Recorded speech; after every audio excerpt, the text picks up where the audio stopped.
Hello and welcome to my channel. If this is your first time here, welcome. I'm happy to have you. And if you've been here before, I'm happy to have you back. We're going to talk about my hair a little bit because this side is not great, but this side is, I'm not even going to turn anymore. I'm going to try to just hide it. This side is just a total disaster. I've had these red extensions for a few years and I decided that I wanted to wear them for this video, and I put them in, and this side went in okay, and then this side I've redone it like 3 times and it keeps tangling. It's synthetic hair and it just keeps tangling with my natural hair, and I'm not willing to risk my natural hair for something that I'm only going to really wear for this video and then try again later. For the goth look, this is going to be very interesting for me because I was quite the little goth girl, but I had a very limited supply of makeup when I was dressing goth, and so I'm gonna try to do what I did then, except better, like the better version of what I used to do.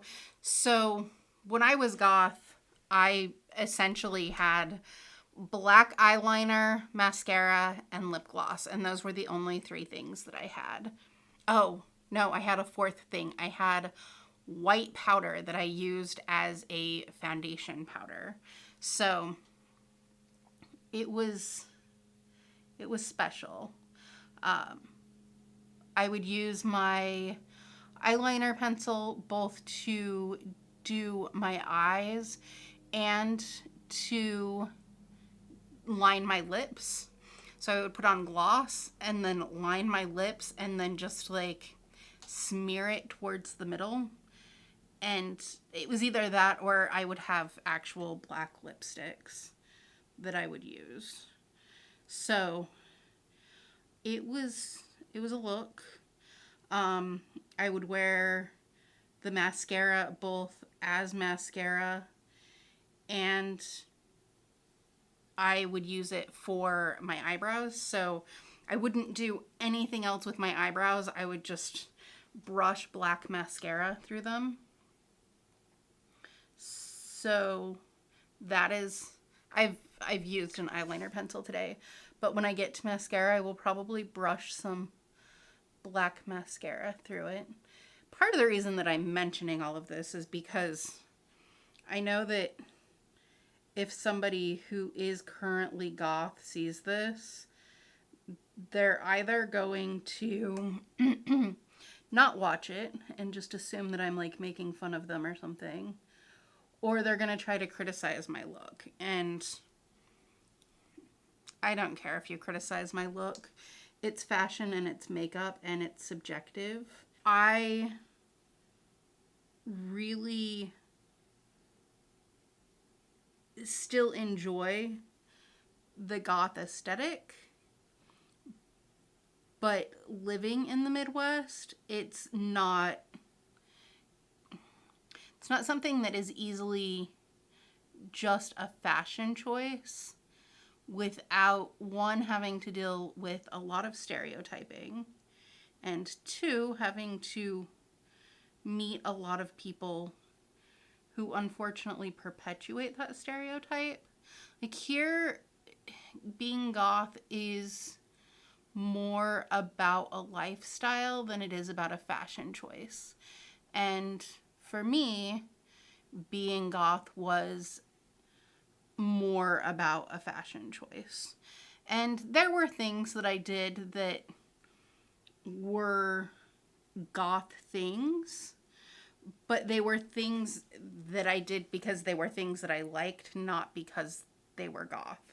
And it is definitely still an aesthetic that I really like, which is apparent to anyone who comes into my home because I like to collect things like skulls and like weird creepy baby dolls. A tattoo of a bat skeleton on my back, and then I have a tattoo on my chest of a spider, and then the one that is on my left arm is a woman whose face is painted for Day of the Dead. And it's that one's my memorial tattoo for my mom. All of my tattoos have a lot of meaning. I will tell you, if you're thinking about getting a tattoo, the one thing that I always tell people is don't bargain shop for tattoos.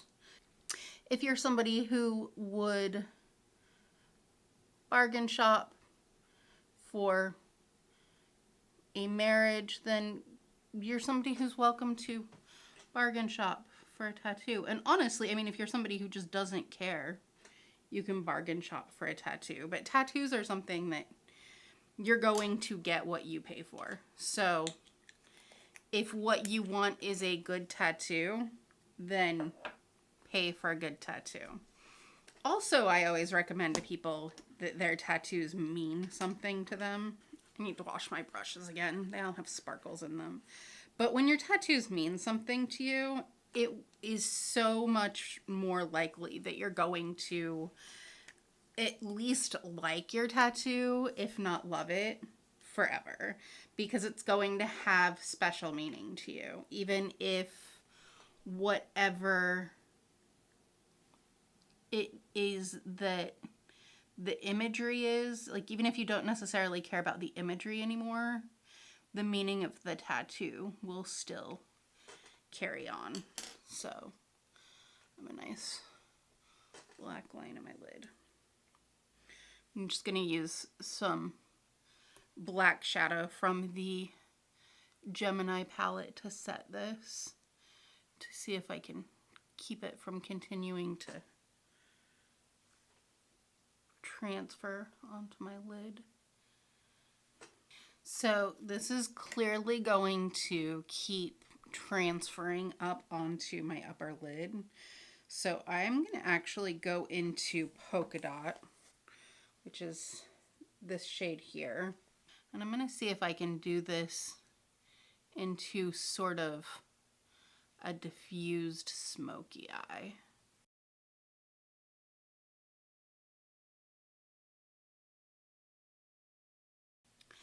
So I think I was saying before I had the disastrous fallout that I need to wash my brushes because they all have sparkly stuff in them.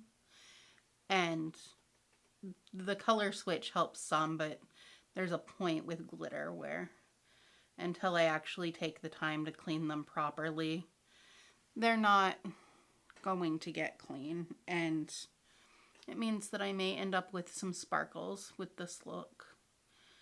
And I remember, so when I was probably at the height of my gothiness, I worked at Hot Topic, and Christmas glitter, and I hated glitter. And a big reason that I hated glitter was because you just couldn't get rid of it. There was so much. And as soon as you started opening the packages for Christmas, glitter was just everywhere. It would go home with you, and it was on all of your stuff, and it was just everywhere.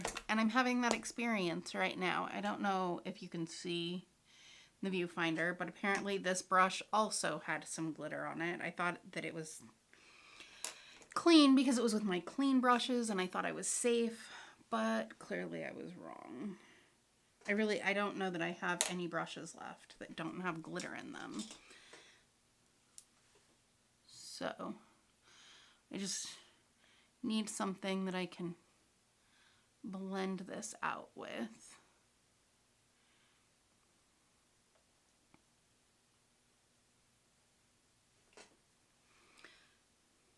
So just in general, when I was younger, I was not very into makeup. And by when I was younger, I mean until just a couple of years ago. And I've gone through different periods of time where I've kind of gotten into makeup, but I just kind of was raised with I was raised to believe that you are prettier when you're natural. And so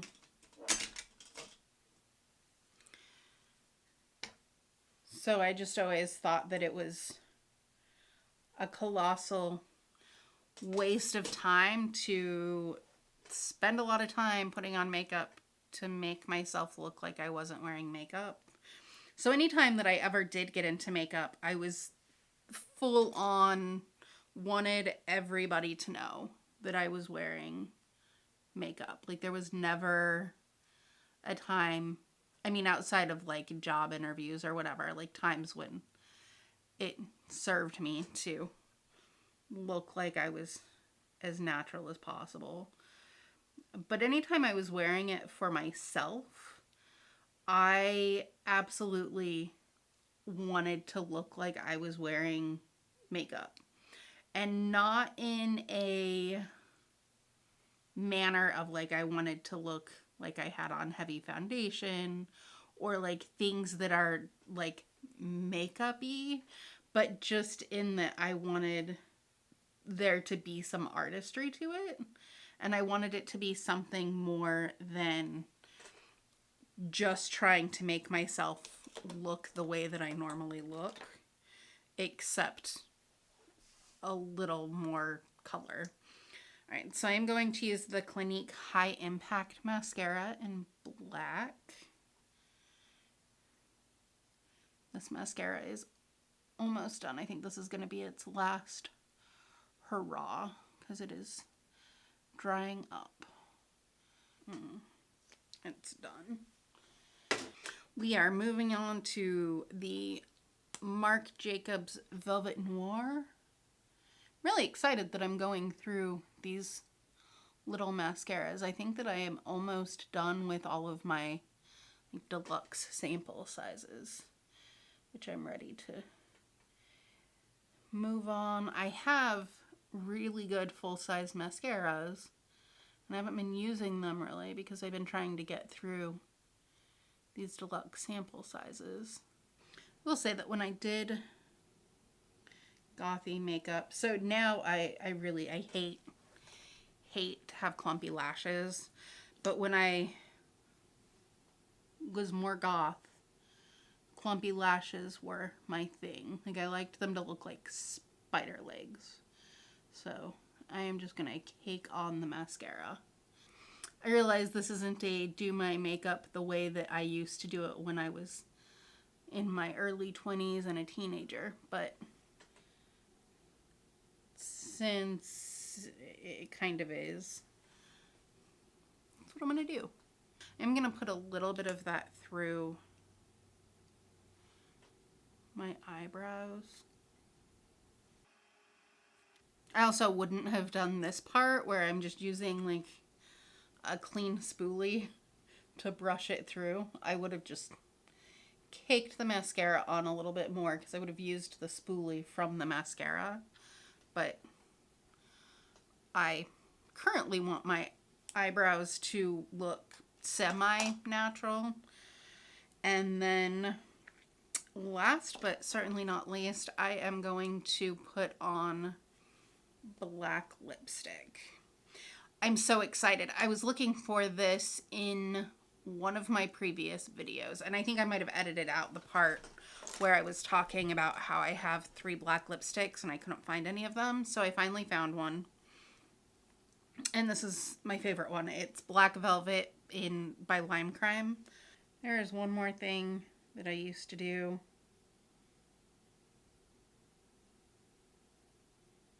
But I'm going to attempt. Let's see if I can make it even.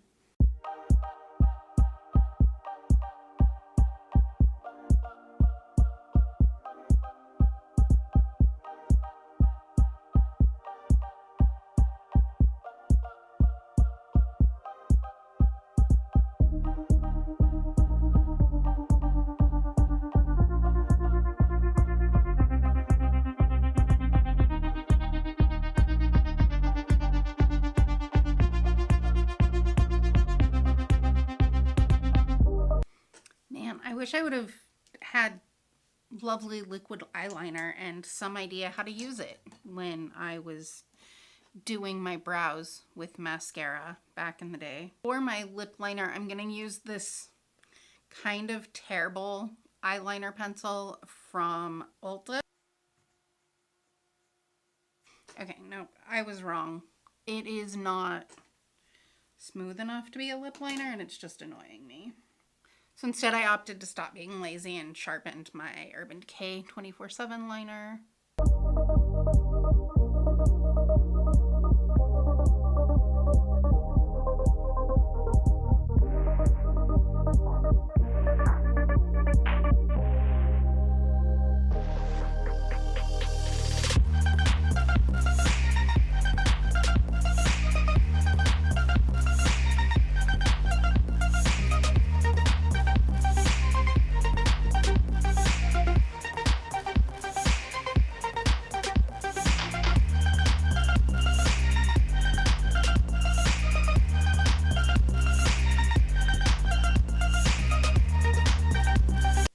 So this is my final look.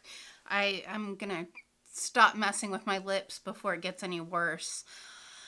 I have uneven lips, and it's much more obvious with a black lipstick or with any just really like dark lipstick like this, which is unfortunate because they're my favorite lipsticks to wear.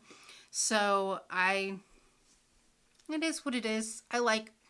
I like how it looks. Ultimately, my lips aren't terrible. They're just not even. Like, they're literally shaped different on each side. So I just end up spending a ton of time trying to make them even and driving myself crazy. And if I don't stop now, I'll end up with lipstick down my chin and up to my nose, and it'll make the situation I had with my hair seem like nothing. So anyway, this is the final look. No blush, no highlighter, nothing like that with a goth look. If I was going for something a little more like kawaii or, you know, like a pastel type goth, then those are things that I might do. But I was not a pastel goth. I was this girl. My hair was generally this color of red and black, and I enjoyed it. I hope that you enjoyed watching me put it on my face. Thank you for being here. I'd appreciate it if you subscribe. And otherwise, have a wonderful morning, afternoon, or evening wherever you are. Bye.